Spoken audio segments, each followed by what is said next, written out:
Welcome to LiveDaf, your online Daf Yomi Shir. Shalom Aleichem and welcome back to today's Daf Hayemi Avodah Zarah Daf Mem Zayin. We begin 8 lines off the top of the Amud. Boy Rish Lakish. Here comes a shaila from Rish Lakish, which connects into yesterday's discussion. So again, if one bows to an actual mountain, the mountain remains pretty much unaffected by this activity.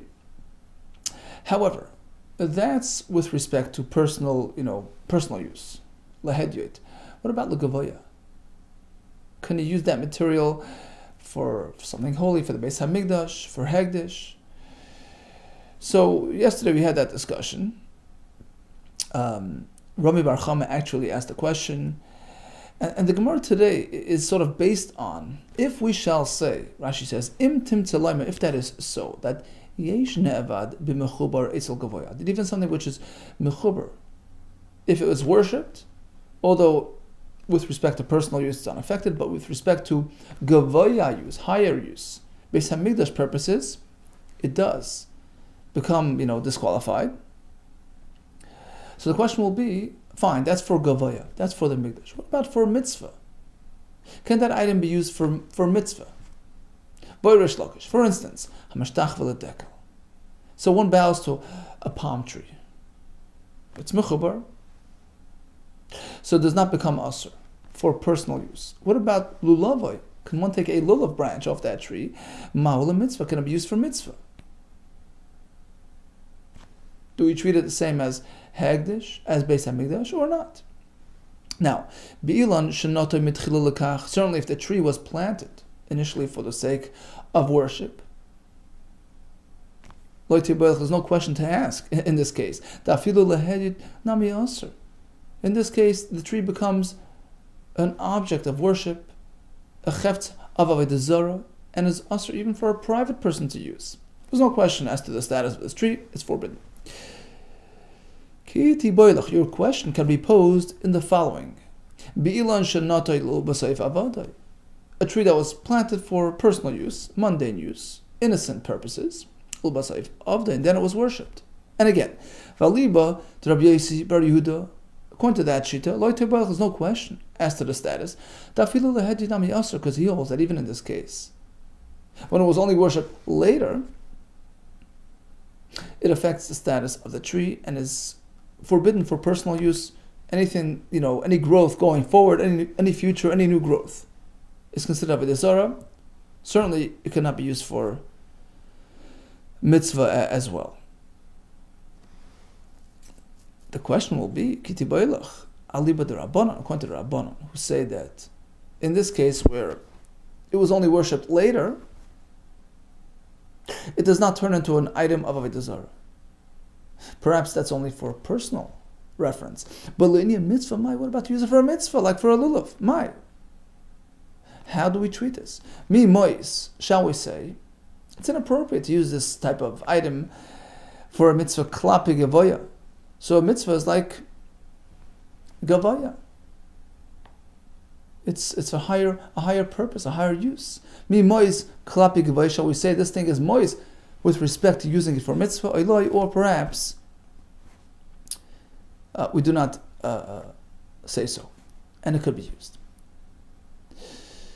So that was the first version of Rish Lakish's question. When Rav Dimi came, however, he said, Amar ba'ashera shebitl kami bailei.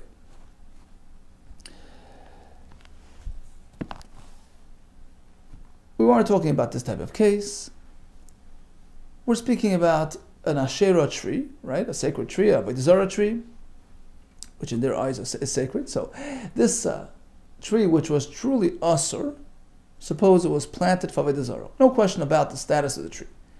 But then a guy comes along and is mavat, he negates the status of that Avodah Zarah. He nullifies it.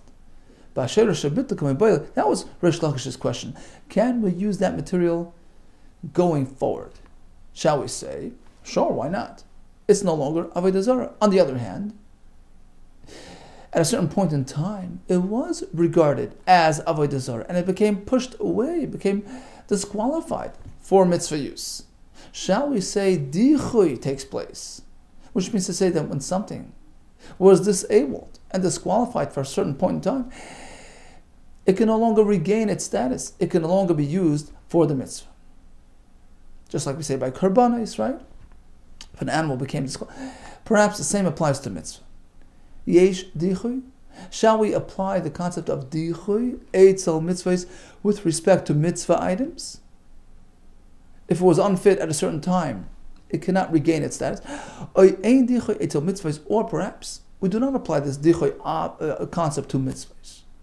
Sure, it was unfit while it was an asherah tree, but now it's no longer asherah and it can be used for a mitzvah. Ask the Gemara, why can't we resolve this question based on a Mishnah, which speaks about kisoi hadam, person shechza, an animal. The blood must be covered with sand, right? What happens kiso if you covered it properly? If it is gala and it became exposed, the wind, blew the sand away. Pater malachasos, he no longer has to cover it. He already fulfilled his obligation. Kiso haruach. However, if the wind came along and covered the blood, so he wasn't involved, it happened by itself. Chayv l'chasos. In this case, he's still obligated to cover that blood. Now, of course, in its present situation, there's no obligation to cover. It's already covered. So what does it mean when we say he has to cover it? When is that so, that he has to cover it? What happened was, the wind covered, and then another wind comes along and uncovers and exposes the blood. So, since the blood is now exposed, and he personally never covered it, so sure, while the item, in this case the blood, was covered, there's no point in covering it. While the chefza was covered, but the gaver, the person, never really fulfilled his obligation. So again, as long as it's covered, there's nothing you can do. But once it becomes uncovered, that activates his personal obligation, and he has to go cover the dam. But of course, if the blood never got uncovered again after the wind covered it, of course he's exempt from covering it. And the question is, but the question posed on this halacha was, even if it now was exposed, so what? What good is it? Once the blood was nidche, which means to say that once the wind came and covered it, that sort of disabled any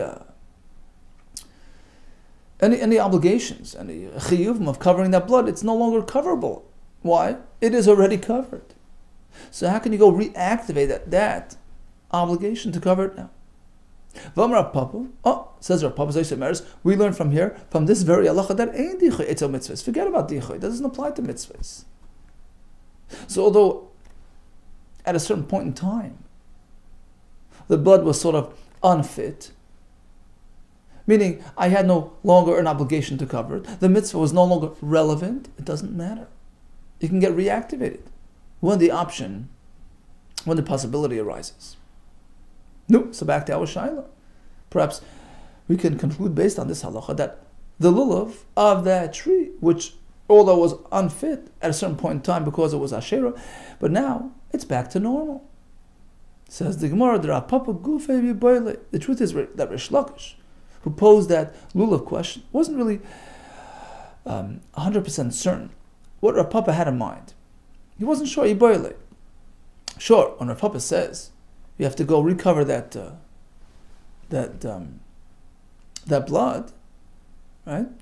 Was Rav Papa certain that dicha doesn't apply to mitzvahs in any shape or form, whether loishna lakula, whether it generates a leniency, like in the case of the lulav, we allow it to shake the lulav, loishna lachumra, whether it generates a stringency with respect to the blood that has to now be covered again, because ein dichui is an established fact. Or perhaps you can say sfukim mesapkali. Really, Rav Papa wasn't 100% certain that dicha does not apply. He wasn't sure. Sure, we would say it if it generates a strictness, meaning you have to go cover the blood. despite it having been unfit during the interim period. So l'churma we say, no, don't worry about dichuy. The obligation is still in place. L'kula lamrin, perhaps we don't stretch it and say l'kula as well. For instance, to allow us to use the lulav from that tree, teku, so we leave it unresolved. So again, Rish Lakish had a shaila regarding a lulav off the Asherah tree, according to the first version. The question was, shall we say,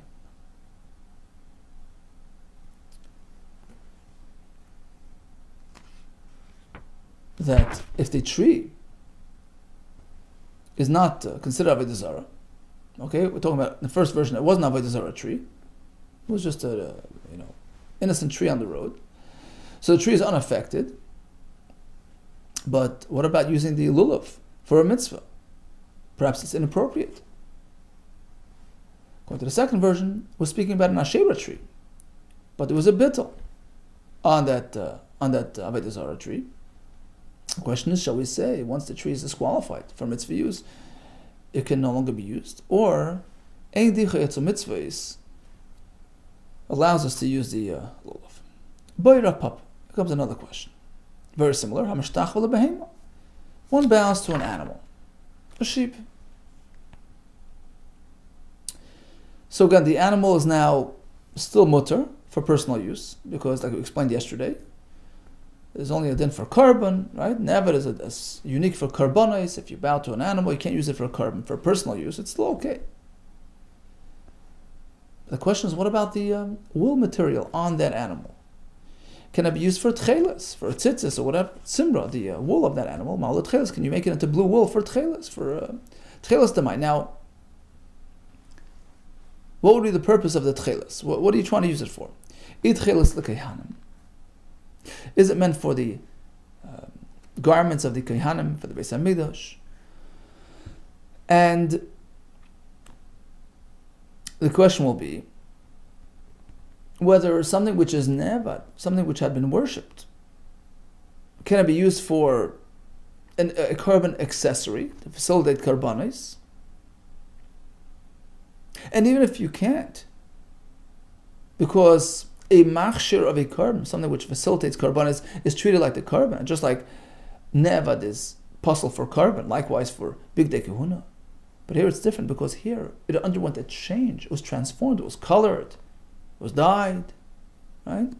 So that really links up to yesterday's discussion. If you recall, we had two questions posed by Rami Bar Chama. First, the basic question: does nevad affect something with respect to being used for machshirei carbon, for the mizbeach, to build a mizbeach? And number two, even if the answer is yes, what about if there's a shinai, if it was processed and turned into a different? So what's the point of asking this question again? Hainu bayed Rami Bar Chama. This question parallels Rami Bar Chama's discussion of yesterday. Why the repetition? Perhaps the tchelis is being used for the blue wool of the tzitzis strings. So that's a mitzvah.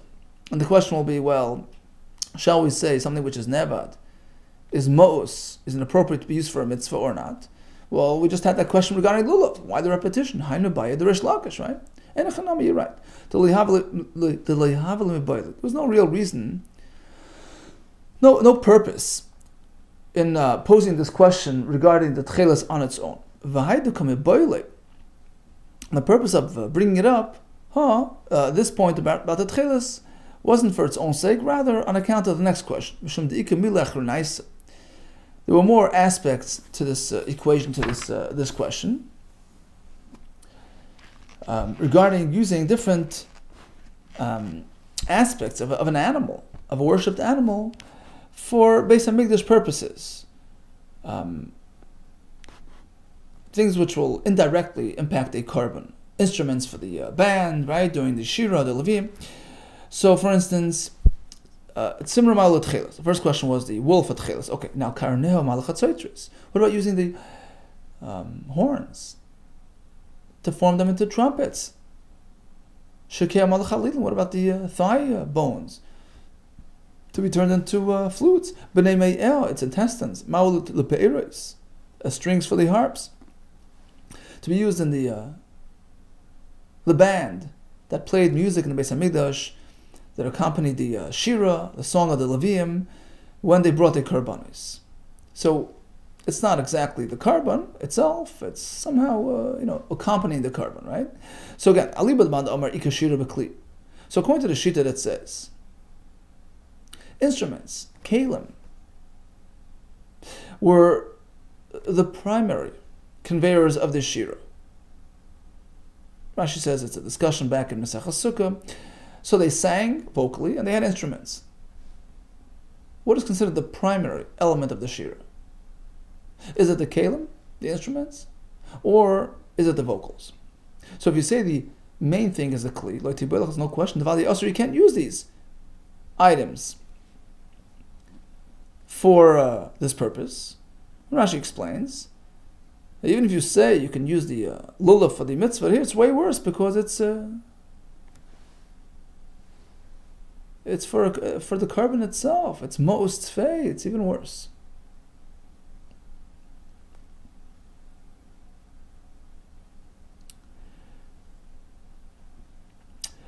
The Vadai Yasser. There's a gersa. The machshire carboninu vafsiri. They're part of the carbon process. The question will be, alibad man da amar ikashira b'peh.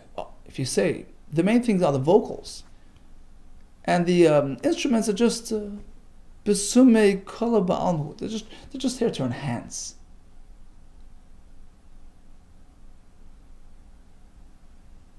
The vocals. It's just an accompaniment. It's a secondary element. Umaysina, in which case we can allow these instruments, despite their problematic origins. Or perhaps even so, even though they're just instrumental accompaniments, it would be inappropriate to use them. Take it, we leave it unresolved. By Rabbah, it comes a new question by Rabbah. If one bows to a spring with flowing water, Meimav Maul Nesachim. Can I use that water and pour it on the Mizbeach for Nesachim? What's the question? What exactly was the question? The question is, when one bows to a body of water, what does he have in mind? He's bowing to his own reflection. He thinks very highly of himself. So he's using the water as a sort of a mirror, but really, he's not thinking about the water. He's bowing to himself. Or you can say, he's bowing to the water itself. In which case, it becomes forbidden. So, why discuss Emayan with Nesachim? You're getting all complicated. Just speak about our simple case. Water in a pail, stationary water, lahedid. Does this does this worship affect its status with respect to personal use? Very simple, straightforward question. Because what does he have in mind? Is it the water? In which case you can't drink it anymore. Or is it to his reflection? The answer is, of course, he has the water in mind. He's bowing to the water. And the question will be, in a case of flowing water, you can now speculate. What did he have in mind? Was he bowing to the water presently before him? And that water is gone, right? The earlier waters disappeared. So there's no concern with the new waters. Or you can say,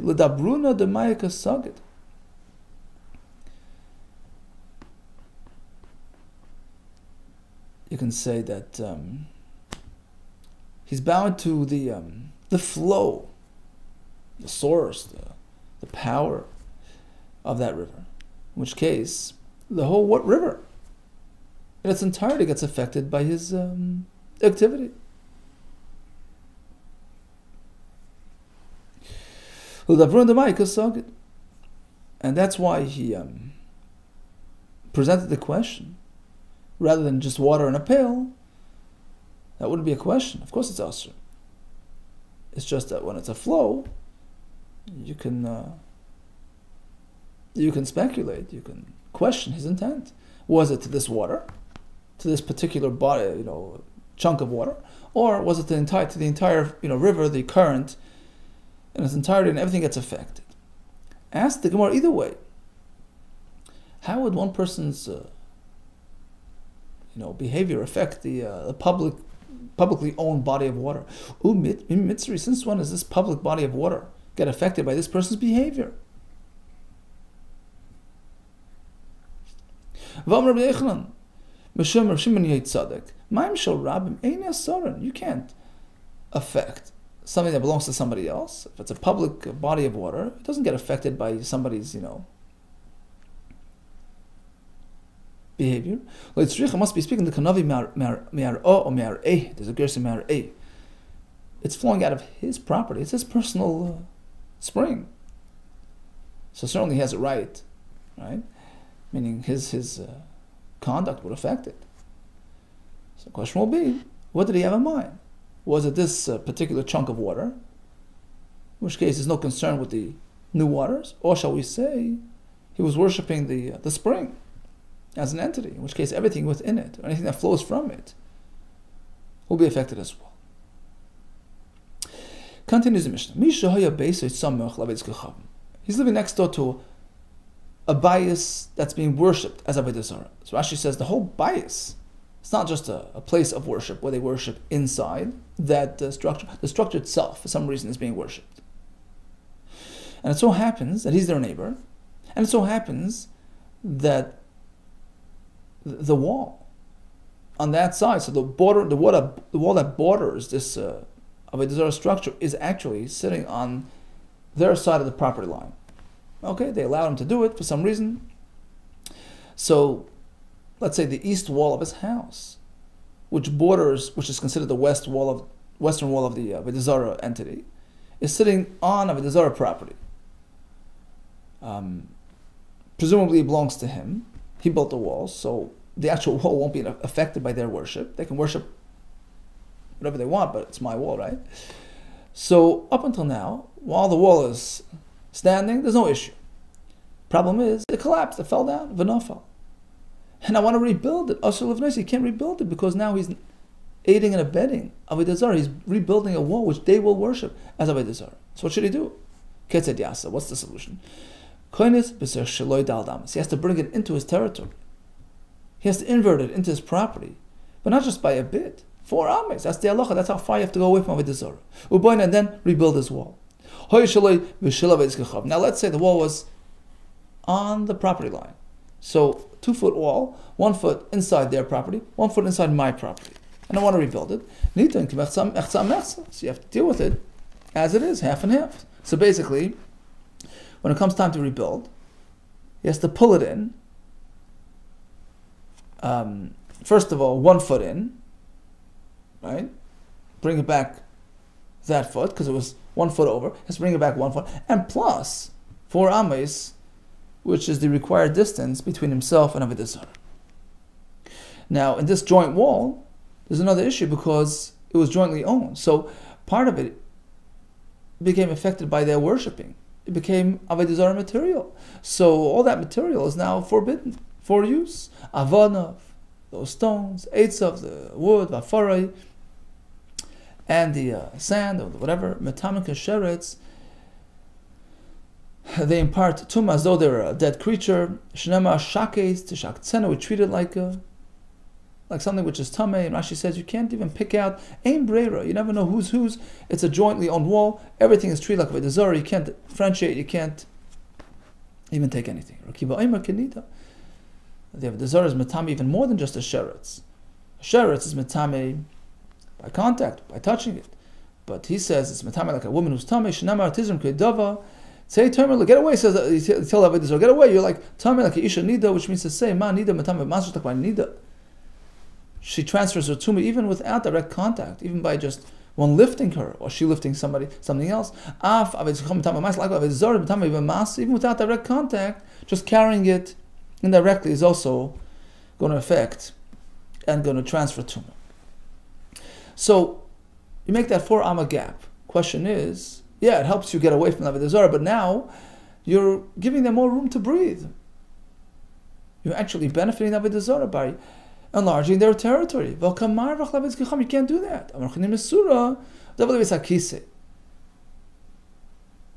He turns that empty space into a beis hakise. So the Avodah Zarah will have no, it's his personal beis hakise, so they can't they can't have any benefit from it. But it's inappropriate to make a personal Beis HaKisei exposed to the Beis Avodah Zarah without any partitions. He establishes it for nighttime use. Well, that's not really going to solve it. We learned back in Brachos. Who's considered a discreet person? If one tends to his needs at night, right? He goes to the outhouse at night, and he goes far away, even though it's nighttime and nobody sees. He goes to the same place as he would go during the day. Even though in the Gemara Brachos we explain, it doesn't mean that he has to go as far at night. It just means to say that the manner in which he relieves himself should be identical to the way he does so by day in terms of his covering himself, etc. So doesn't mean he has to go as far, but but apparently even during nighttime, a person has to conduct himself with tznius. So how could you make a Beis HaKisei, exposed to the Avodah Zarah, property? He makes it for small children. There's no issue of tznius. Another option would be the gadolei behizmi behingi. He partitions the Avodah Zarah area with some sort of makeshift partitions, thorns, thistles. So on the one hand, it creates that privacy, so it solves that issue. On the other hand, you're not really building anything for the Avodah Zarah because you're not creating a wall for them and for their use, because it's just flimsy thorns or something. So you got it all solved. Shloisha batim hein. So as we speak about a bias of Avodah Zarah, which in itself is being worshipped, the structure itself is being regarded as some sort of power and some sort of deity. There are three levels, three categories. Rashi says, Shloisha batim hein le'inyan bittul avodas gechavim. So primarily we're going to focus on the bittul aspect, on the nullification aspect. There are three manners in which we are mevatel a bias of Avodah Zarah, depending how serious it was, how inherent it was. Hence, the bittul that follows, right? So the bittul has to correspond to the nature and the property of the Avodah Zarah itself, right? You have to pretty much undo what it is, right? So let's see what the three things are. Bayis shebonai mitchila l'avodas gechavim. Category 1. They built the building. The structure was constructed for Avodah Zarah. So it in itself is an Avodah Zarah material. Hareza asur. So the building is now asur for personal use unless somebody's mevatel it. So the guy comes and chips off a piece and shows that he's no longer regarding it as an idol, then it becomes mutter. Next case, sidoy v'chidoy v'chiroi. He plastered it. He put on moldings. L'avodas gechavim. So the house was built for personal use, and then it was designated for Avodah Zarah use, but was not yet worshipped. Except these moldings and these additions were added for Avodah Zarah use. So that addition is considered Avodah Zarah material and must be removed prior to using that building. See, the Bikir Lav is come v'chidesh, and he added something. So the bittul procedure would require removal of that addition, that ornamental addition, which is Avodah Zarah material. And once that's removed, the home now reverts to its original status and can be used. Because only that extra ornament, that extra molding was considered Avodah Zarah. Let's say he didn't reconstruct the building, he didn't do anything to the actual structure, but he imported an Avodah Zarah statue into the building, and then took it out. Here is a mutter. Now it reverts to its original status because it was only usher while inside.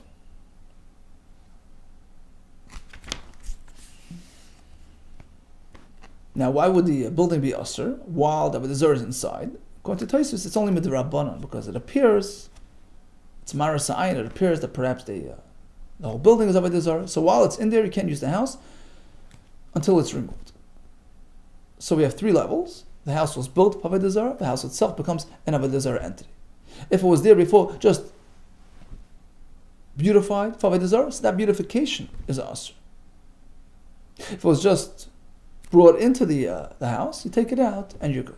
Amarav Hamashtach v'Labais Asari. So we have a pre-existing structure, and he bowed to it. He worshipped it. The house in itself becomes an Avodah Zarah entity. Al Makasavar. Apparently, Rav holds Tolush Ulbasayv Chivroi. Although this material, the bricks, were initially detached items, and then it was turned into a mechubar. They were attached to the ground. It became an in-ground entity. We don't say, well, now it's like a mountain. Mechubar l'karka, unaffected, immune, right? Resistant to any type of activity. No. Since this thing was originally detached, the bricks, the stones, even though he now attached and he built it onto the ground, we treat it as something detached and can become adversely affected by human conduct. But look in the Mishnah. The first and the most severe category describes a building that was built for Avodah Zarah. Apparently, otherwise it wouldn't work. Meaning if it was built beforehand and then turned into Avodah Zarah, it doesn't work. Says the Gemara, no. Either way. Banai. One option is he constructed a Avodah Zarah, even before bowing to it. The building is now deemed Avodah Zarah. That's the Chiddush of the Mishnah. Or we have the second case as well. Another variation of the same point. Yeah, even if he didn't build a Avodah Zarah, but now he bowed to it, it becomes Asur as per Rab's halach. If that's the case. You just gave me a fourth example, a fourth category. So why does the Mishnah stop at 3? Hani Shleish. Why do we have only 3 in the Mishnah? Arba Havu, really it's 4 categories. Says the Gemara, no. There are really 2 variations of the same concept.